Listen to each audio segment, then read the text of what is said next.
Namaste friends, I am Dr. Devdutt Patil here, and today I will discuss with us about what is the difference between coronary artery angiography and 2D echo. Friends, जब patient को हम लोग 2D eco और coronary artery angiography दोनों investigation करने के लिए advice करते हैं कि रिलेटिव के मन में एक क्यूरी रहती है दोस्तों कि अगर हमने 2D को करवा लिया तो कोरोनरी आर्टरी एंजियोग्राफी करने की क्या ज़रूरत है। तो दोस्तों, coronary artery angiography or 2D echo both are cardiac investigation, both investigation are very different। दोनों अगर कार्डियक इन्वेस्टिगेशन क्यों ना हो, लेकिन दोनों चीजों में अलग अलग बीमारियों का पता लगता है, क्योंकि कोरोनरी एंजियोग्राफी में पता लगता है दोस्तों कि वो अपने हार्ट को जो ब्लड सप्लाई की जरूरत होती है कि जो कोरोनरीज आर्टरीज है उस आर्टरीज में से हार्ट के सब एरियाज में प्रॉपर विदाउट रिटेंशन और क्वांटिटी में और प्रॉपर फ्लो में ब्लड पहुंच रहा है कि नहीं पहुंच रहा है, इसकी हमें अगर जांच करना है तो उसके लिए हमें करनी पड़ती है दोस्तों कोरोनरी आर्टरी एंजियोग्राफी। हमारे पूरे शरीर में ब्लड का जो फ्लो है, जो प्रेशर है, वो प्रॉपर प्रेशर में वो फ्लो सब बॉडी में जाने के लिए आपके हार्ट की पंपिंग कैपेसिटी, जैसे हमारे घर की जो मोटर रहती है उसका कैपेसिटी हम समझते हैं हाउस पावर में, वैसे हमारे हार्ट की जो कैपेसिटी कितनी है, हमारा हार्ट कितना अच्छे तरह के वर्क कर रहा है, हमारा हार्ट कितना powerfully blood flow, forcefully blood flow सब दूर भेज रहा है, इन सब चीजों की हम लोग जांच करते हैं LVEF, घर की मोटर की HP में, हार्ट की मोटर की LVEF में हमें पता चलता है कि ये मोटर की कैपेसिटी कितनी है, ये हार्ट की कैपेसिटी कितनी है और हार्ट कितना अच्छे तरह से वर्क कर रहा है। तो एंजियोग्राफी का तो सब्जेक्ट हो गया क्लियर। तो हम बात करें अभी left ventricular ejection fraction LVEF, इस टॉपिक के ऊपर।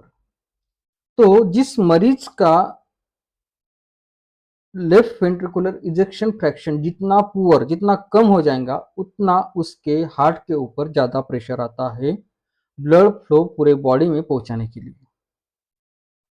और जिस पेशेंट का लेफ्ट वेंट्रिकुलर इजेक्शन फ्रैक्शन जितना अच्छा, उतना वो पेशेंट का हार्ट बॉडी में सब दूर अच्छी तरह से ब्लड पंप कर सकता है।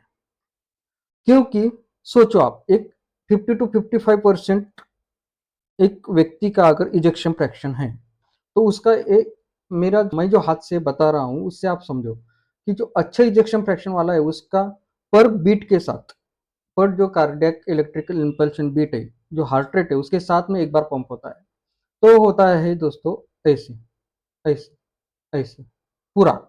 लेकिन जैसे जैसे अब समझो 50 की जगह अगर वो 40 पे आ गया तो कैसा होगा, ऐसे ऐसे ऐसे ऐसे। अगर 20 पे आ गया तो कैसा होगा, ऐसे ऐसे ऐसे। अगर 10 पे आ गया तो कैसा होगा, ऐसे। तो जिसका pumping capacity, ejection fraction poor हो जाने के बाद आपके हार्ट का पंपिंग कैपेसिटी कम हो जाता है, आपका मसल कॉन्ट्रैक्शन के ऊपर उसका बहुत बुरा प्रभाव आता है। तो समझो फ्रैक्शन बहुत कम होता है, जिसको हम बोलते हैं सीवियर एलवी डिस्फंक्शन या तो पुअर एलवी फंक्शन।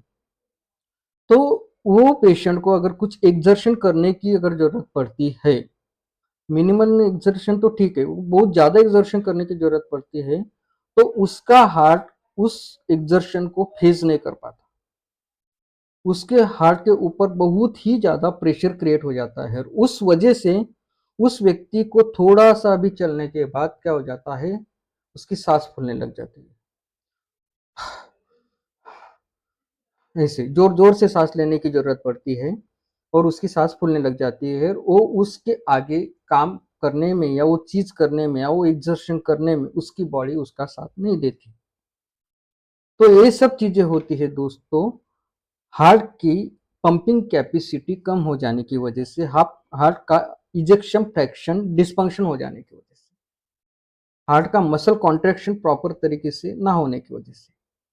तो मैं आज आपको यही बात क्लियर करवा रहा हूँ कि 2D इको में आपको आपके हार्ट का इजेक्शन फ्रैक्शन समझ में आता है, आपका हार्ट कितना परसेंट वर्क कर रहा है, आपके हार्ट के मसल कॉन्ट्रैक्शन कितना स्ट्रांग है, ये समझ में आता है।